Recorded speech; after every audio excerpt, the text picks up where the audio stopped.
ਸਤਿ ਸ਼੍ਰੀ ਅਕਾਲ। ਮੈਂ ਹਾਂ ਜਸਪ੍ਰੀਤ ਸਿੰਘ। ਕਹਾਣੀਆਂ ਦੀ ਲੜੀ ਵਿੱਚ ਅੱਜ ਅਸੀਂ ਇੱਕ ਹੋਰ ਕਹਾਣੀ ਲੈ ਕੇ ਆਪ ਜੀ ਦੇ ਸਾਹਮਣੇ ਹਾਜ਼ਰ ਹੋਏ ਹਾਂ।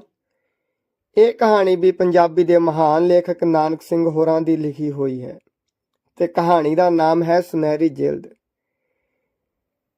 ਇਹ ਕਹਾਣੀ ਕਰਮ ਸਿੰਘ ਨਾਂ ਦੇ ਇੱਕ ਵਿਅਕਤੀ ਦੇ ਦੁਆਲੇ ਘੁੰਮਦੀ ਹੈ, ਜੋ ਕਿ ਹੱਥ ਲਿਖਿਆ ਹੋਇਆ ਕੁਰਾਨ ਸ਼ਰੀਫ ਜਿਲਦ ਬਣਾਉਣ ਵਾਸਤੇ ਜਿਲਦ ਸਾਜ਼ ਦੇ ਕੋਲ ਜਾਂਦਾ ਹੈ। ਕਰਮ ਸਿੰਘ ਨੂੰ ਇਹ ਕੁਰਾਨ ਸ਼ਰੀਫ ਇੱਕ ਮੁਸਲਮਾਨ ਵਿਅਕਤੀ ਦੇ ਪਾਸੋਂ ਪ੍ਰਾਪਤ ਹੁੰਦੀ ਹੈ। ਇਹ ਉਹ ਮੁਸਲਮਾਨ ਵਿਅਕਤੀ ਹੈ ਜਿਸ ਨੇ ਕਰਮ ਸਿੰਘ ਦੀ ਪਤਨੀ ਨੂੰ ਦੰਗਾਕਾਰੀਆਂ ਦੇ ਕੋਲੋਂ ਬਚਾਇਆ ਸੀ ਤੇ ਹੁਣ ਕਰਮ ਸਿੰਘ ਇਹ ਕੁਰਾਨ ਸ਼ਰੀਫ ਉਸ ਮੁਸਲਮਾਨ ਦੀ ਬੇਟੀ ਜੈਨਾ ਨੂੰ ਉਸ ਦੇ ਵਿਆਹ ਦੇ ਵਿੱਚ ਦਾਜ ਦੇ ਰੂਪ ਵਿੱਚ ਦੇਣਾ ਚਾਹੁੰਦਾ ਹੈ। ਬੜੀ ਹੀ ਸੋਹਣੀ ਕਹਾਣੀ ਹੈ, ਮਨੁੱਖੀ ਕਦਰਾਂ ਕੀਮਤਾਂ ਨੂੰ ਬਿਆਨ ਕਰਦੀ, ਮਨ ਨੂੰ ਟੁੰਬ ਲੈਣ ਵਾਲੀ ਕਹਾਣੀ ਹੈ। ਆਪ ਜੀ ਜ਼ਰੂਰ ਸੁਣਨਾ। ਜੇਕਰ ਆਪ ਜੀ ਨੂੰ ਇਹ ਕਹਾਣੀ ਪਸੰਦ ਆਉਂਦੀ ਹੈ, ਆਪਣੇ ਕਿਸੇ ਸੱਜਣ ਮਿੱਤਰ ਦੋਸਤ ਨਾਲ ਇਸ ਕਹਾਣੀ ਨੂੰ ਜ਼ਰੂਰ ਸਾਂਝਾ ਕਰਨਾ। ਆਓ ਕਹਾਣੀ ਨੂੰ ਸ਼ੁਰੂ ਕਰਦੇ ਹਾਂ। ਸੁਨਹਿਰੀ ਜਿਲਦ।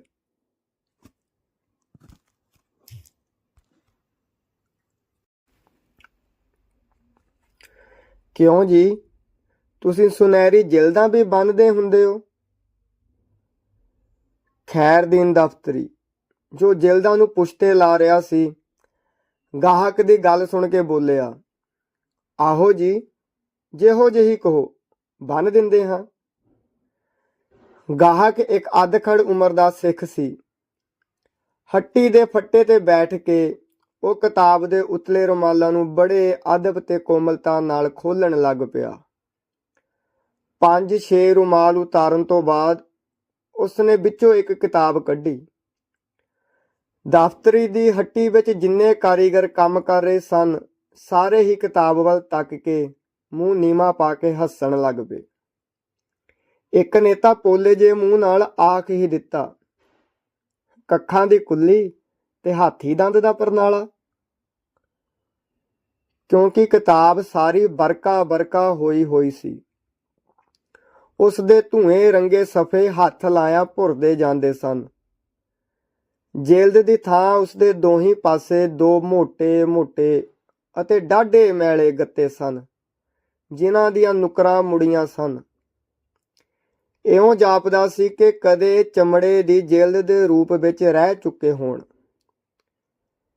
ਕਿਤਾਬ ਦਫ਼ਤਰੀ ਨੇ ਹੱਥ ਵਿੱਚ ਫੜੀ ਤੇ ਉਥਲ-ਪੁਥਲ ਕੇ ਵੇਖੀ। ਵੇਖਦਿਆਂ ਹੀ ਬਿਟਰ ਕੇ ਗਾਹਕ ਦੇ ਮੂੰਹ ਵੱਲ ਤੱਕਣ ਲੱਗ ਪਿਆ। ਇਹ ਇੱਕ ਹੱਥਾਂ ਦਾ ਲਿਖਿਆ ਹੋਇਆ ਕੁਰਾਨ ਸ਼ਰੀਫ ਸੀ। ਦਫ਼ਤਰੀ ਨੇ ਕਿਹਾ, ਬਣ ਜਾਏਗੀ ਸਰਦਾਰ ਜੀ? ਬਣਾ ਦਿਆਂਗੇ। ਫਿਰ ਸੰਕੋਚਵੇਂ ਭਾਵ ਨਾਲ ਪੁੱਛਣ ਲੱਗਾ, ਸਰਦਾਰ ਜੀ, ਕੁਰਾਨ ਸ਼ਰੀਫ ਤੁਹਾਡਾ ਆਪਣਾ ਏ? ਲਿਖਾਈ ਤਾਂ ਬੜੀ ਕਮਾਲ ਦੀ ਏ। ਨਹੀਂ, ਇਹ ਮੇਰੀ ਲੜਕੀ ਦਾ ਏ। ਅੱਛਾ, ਚੀਜ਼ ਤਾਂ ਸਰਦਾਰ ਜੀ ਬੜੀ ਚੰਗੀ ਏ, ਪਰ ਵਰਕੇ ਬੜੇ ਖਸਤਾ ਹੋ ਗਏ ਨੇ। ਮੇਰੀ ਗੱਲ ਮੰਨੋ, ਇਸ ਨਾਲੋਂ ਜੇ ਕਿਤੇ ਛਾਪੇ ਲਿਜਾ ਕੇ ਜਿਲਦ ਬਣਾਉਂਦੇ ਤਾਂ ਚੰਗਾ ਸੀ। ਗਾਹਕ ਨੇ ਕਿਹਾ, ਤੁਸੀਂ ਠੀਕ ਕਹਿੰਦੇ ਹੋ, ਪਰ ਕੁੜੀ ਦੀ ਇਸ ਨਾਲ ਬੜੀ ਮੁਹੱਬਤ ਏ। ਇਹ ਉਸਦੇ ਪਿਓ ਦੀ ਨਿਸ਼ਾਨੀ ਏ। ਦਫ਼ਤਰੀ ਨੂੰ ਹੈਰਾਨੀ ਦੇ ਨਾਲ ਕੁਝ ਸ਼ੱਕ ਵੀ ਹੋਣ ਲੱਗਾ। ਮੇਰੀ ਲੜਕੀ ਅਤੇ ਫਿਰ ਉਸ ਦੇ ਪਿਓ ਦੀ ਨਿਸ਼ਾਨੀ? ਗੱਲ ਉਸ ਦੀ ਸਮਝ ਵਿੱਚ ਨਾ ਆਈ। ਉਸਨੇ ਫਿਰ ਪੁੱਛਿਆ, ਤਾਂ ਤੁਹਾਡੇ ਕਿਸੇ ਰਿਸ਼ਤੇਦਾਰ ਦੀ ਬੀਬੀ ਏ?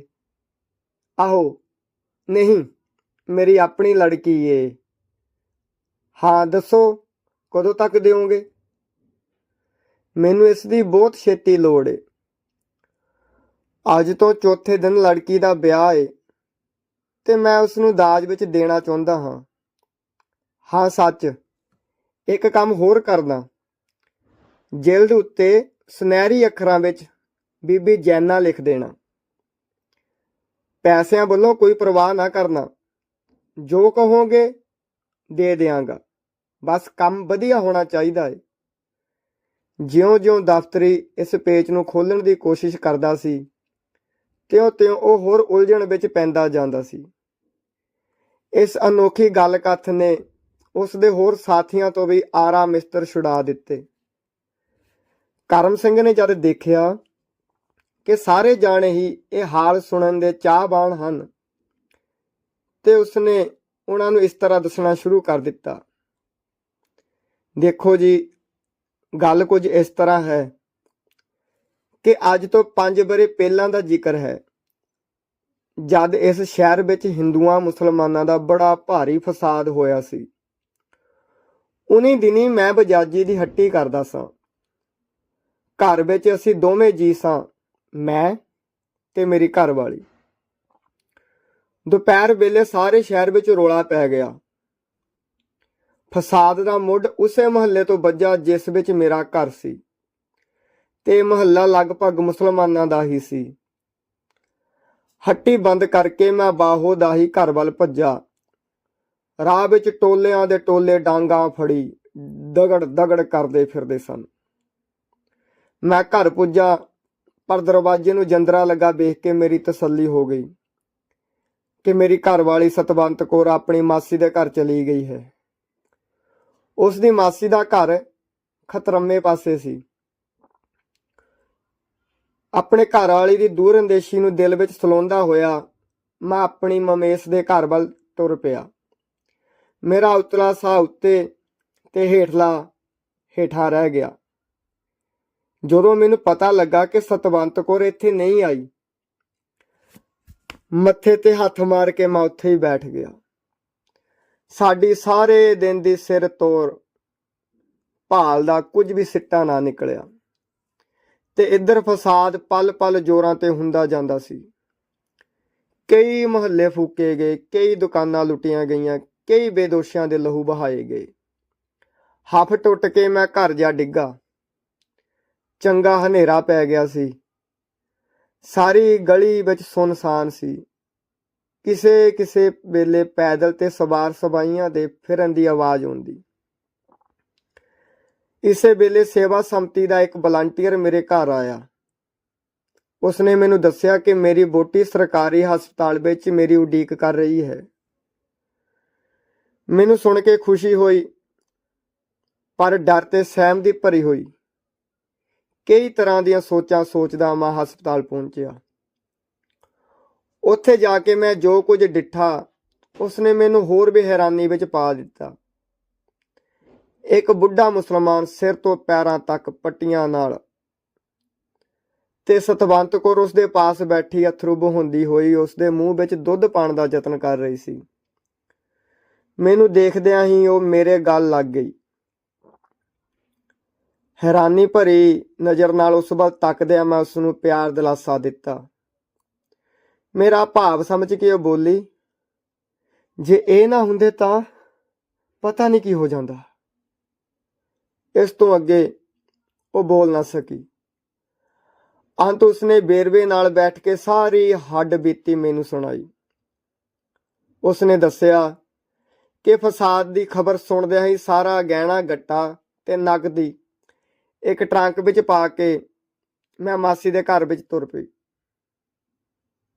ਰਸਤੇ ਵਿੱਚ ਗੁੰਡਿਆਂ ਦਾ ਇੱਕ ਟੋਲਾ ਮੈਂ ਆਪਣੇ ਵੱਲ ਆਉਂਦਾ ਦੇਖਿਆ। ਉਹਨਾਂ ਤੋਂ ਬਚਣ ਲਈ ਮੈਂ ਘਾਬਰ ਕੇ ਇੱਧਰ ਉੱਧਰ ਤੱਕਣ ਲੱਗੀ। ਜਦ ਮੈਨੂੰ ਨੱਠਣ ਦਾ ਕੋਈ ਰਾਹ ਨਾ ਲੱਭਾ ਤਾਂ ਮੈਂ ਨੱਠ ਕੇ ਇਸ ਬੁੱਢੇ ਹਲਵਾਈ ਦੀ ਹੱਟੀ ਵਿੱਚ ਜਾ ਖਲੋਤੀ। ਪਰ ਮੇਰੇ ਪਿੱਛੇ ਹੀ ਗੁੰਡਿਆਂ ਦੀ ਧਾੜ ਆ ਪੁੱਜੀ। ਮੇਰਾ ਟਰੰਕ ਦੇਖ ਕੇ ਉਹ ਸਮਝ ਗਏ ਕਿ ਇਸ ਵਿੱਚ ਚੋਖਾ ਮਾਲ ਹੈ। ਇਸ ਬਾਬੇ ਦਾ ਰੱਬ ਦੋਨਾਂ ਜਹਾਨਾਂ ਵਿੱਚ ਭਲਾ ਕਰੇ। ਇਸਨੇ ਮੈਨੂੰ ਪਿਛਲੇ ਅੰਦਰ ਬਾੜ ਦਿੱਤਾ ਤੇ ਆਪ ਹੱਟੀ ਵਿੱਚ ਡਟ ਕੇ ਗੁੰਡਿਆਂ ਦੇ ਟਾਕਰੇ ਲਈ ਖਲੋ ਗਿਆ। ਇਸਨੇ ਉਹਨਾਂ ਲੋਕਾਂ ਨੂੰ ਬਥੇਰਾ ਸਮਝਾਇਆ, ਪਰ ਉਹਨਾਂ ਦਾ ਇਹੋ ਕਹਿਣਾ ਸੀ ਕਿ ਟਰੰਕ ਸਾਡੇ ਹਵਾਲੇ ਕਰ ਦੇ ਤਾਂ ਅਸੀਂ ਚਲੇ ਜਾਂਦੇ ਹਾਂ।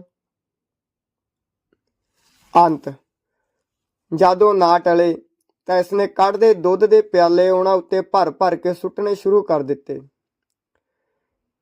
ਉਹ ਇੱਕ ਵਾਰ ਤਾਂ ਨੱਸ ਗਏ, ਪਰ ਜਦ ਉਹਨਾਂ ਨੇ ਦੇਖਿਆ ਕਿ ਦੁੱਧ ਦੀ ਕੜਾਹੀ ਖਾਲੀ ਹੋ ਗਈ ਹੈ, ਉਹ ਫਿਰ ਮੁੜ ਆਏ।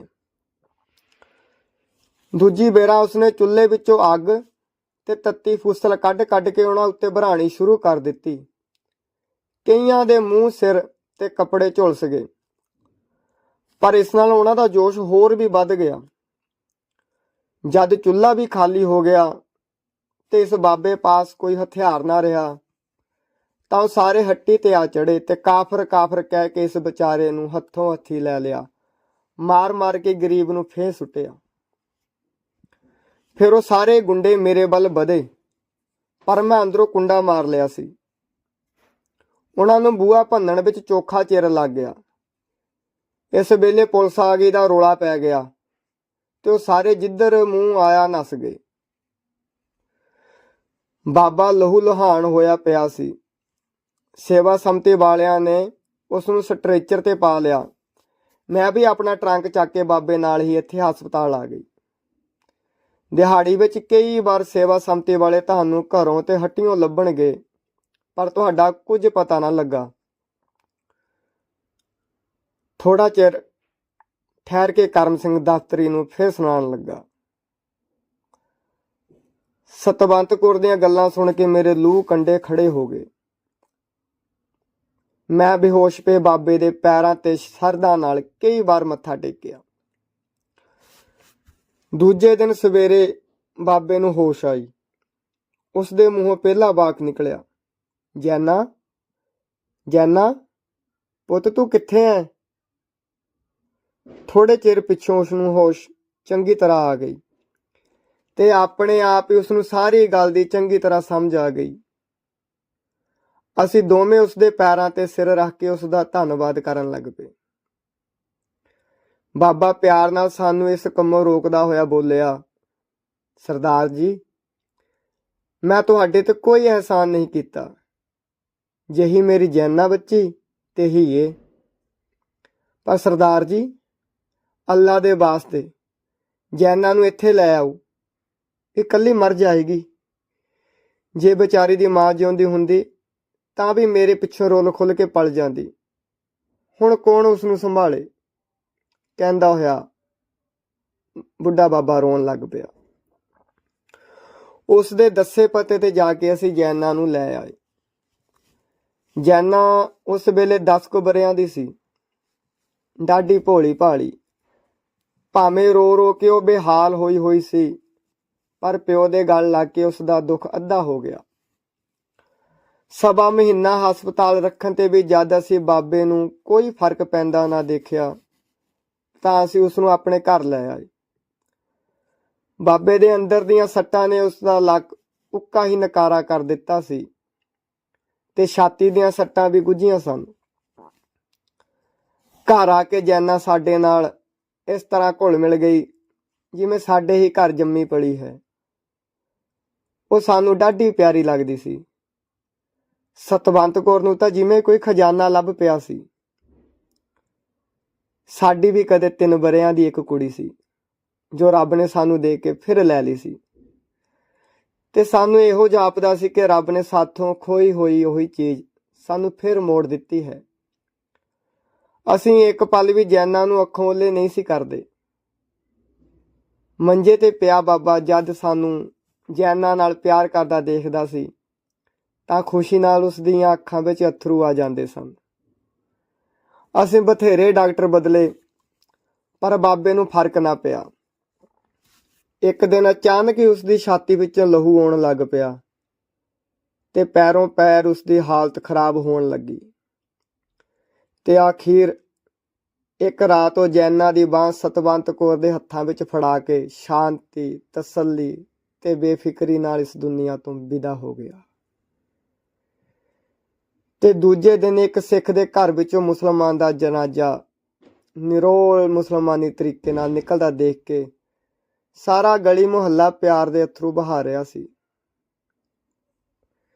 ਤੇ ਉਸੇ ਦਿਨ ਤੋਂ ਮੈਂ ਜੈਨਾ ਲਈ ਇੱਕ ਹਾਫਜ਼ ਮੌਲਵੀ ਉਸਤਾਦ ਰਖਾ ਦਿੱਤਾ ਜੋ ਦੋਵੇਂ ਵੇਲੇ ਆ ਕੇ ਉਸ ਨੂੰ ਕੁਰਾਨ ਸ਼ਰੀਫ ਪੜ੍ਹਾਉਂਦਾ ਸੀ। ਤੇ ਹੁਣ ਜੈਨਾ ਦੀ ਉਮਰ 15 ਵਰ੍ਹਿਆਂ ਦੀ ਹੈ ਤੇ ਸਾਰਾ ਕੁਰਾਨ ਸ਼ਰੀਫ ਇਹਨਾਂ 5 ਵਰ੍ਹਿਆਂ ਵਿੱਚ ਉਸਨੇ ਹਿਫਜ਼ ਕਰ ਲਿਆ ਹੈ। ਇੱਕ ਖਾਨਦਾਨੀ ਮੁਸਲਮਾਨ ਨਾਲ ਉਸ ਦੀ ਮੰਗਣੀ ਹੋ ਚੁੱਕੀ ਹੈ ਤੇ ਅੱਜ ਤੋਂ ਚੌਥੇ ਦਿਨ ਉਸ ਦਾ ਨਿਕਾਹ ਹੋਣ ਵਾਲਾ ਹੈ। ਇਹ ਵਿਆਹ ਭਾਵੇਂ ਮੁਸਲਮਾਨੀ ਸ਼ਰ੍ਹਾ ਨਾਲ ਹੋਵੇਗਾ, ਪਰ ਜਾਂਜੇ ਵਿੱਚ ਹਿੰਦੂ ਮੁਸਲਮਾਨ, ਸਿੱਖ ਸਾਰੇ ਹੀ ਆਉਣਗੇ। ਜੈਨਾਂ ਦਾ ਦਾਜ ਬਣਾਉਣ ਵਿੱਚ ਅਸਾਂ ਆਪਣੇ ਵੱਲੋਂ ਕੋਈ ਕਸਰ ਨਹੀਂ ਛੱਡੀ, ਪਰ ਇਹ ਕੁਰਾਨ ਸ਼ਰੀਫ ਜੈਨਾਂ ਨੂੰ ਬਹੁਤ ਪਿਆਰਾ ਹੈ। ਇਹ ਉਸ ਦਾ ਪਿਓ ਪੜ੍ਹਿਆ ਕਰਦਾ ਸੀ ਤੇ ਇਸੇ ਤੋਂ ਹੀ ਜੈਨਾਂ ਨੇ ਤਾਲੀਮ ਹਾਸਲ ਕੀਤੀ ਹੈ। ਇਸੇ ਕਰਕੇ ਮੈਂ ਇਸ ਦੀ ਵਧੀਆ ਜਿਲਦ ਬਣਵਾ ਕੇ ਉਸ ਨੂੰ ਦਾਜ ਵਿੱਚ ਦੇਣਾ ਚਾਹੁੰਦਾ ਹਾਂ। ਸਾਰੀ ਕਹਾਣੀ ਦਫ਼ਤਰੀ ਤੇ ਉਸਦੇ ਕਾਰੀਗਰ ਸੁਣੀ ਗਏ। ਖੈਰਦੀਨ ਦਫ਼ਤਰੀ ਅਤੇ ਉਸਦੇ ਕਾਰੀਗਰਾਂ ਨੇ ਮਾਨੋ ਪੱਥਰ ਦੇ ਬੁੱਤ ਬਣ ਕੇ ਸਾਰੀ ਵਾਰਤਾ ਸੁਣੀ। ਉਹਨਾਂ ਨੇ ਅਦਬ ਨਾਲ ਸਿਰ ਨਿਭਾਇਆ ਤੇ ਅੱਖਾਂ ਪੂੰਝੀਆਂ। ਕਿਸੇ ਕਿਸੇ ਨੇ ਤਾਂ ਇੱਕ ਦੋ ਹੌਂਕੇ ਵੀ ਭਰੇ ਤੇ ਫਿਰ ਆਪਣੇ ਕੰਮ ਲੱਗ ਪਏ। ਕਰਮ ਸਿੰਘ ਜਿਲਦ ਬੇਲੇ ਸਿਰ ਬੰਨ੍ਹ ਕੇ ਦੇਣ ਦੀ ਪੱਕੀ ਕਰਕੇ ਰੁਮਾਲਾਂ ਨੂੰ ਲਪੇਟ ਕੇ ਆਪਣੇ ਖੀਸੇ ਵਿੱਚ ਪਾਉਂਦਾ ਹੋਇਆ ਆਪਣੇ ਰਾਹ ਪਿਆ। ਕਹਾਣੀ ਸਮਾਪਤ।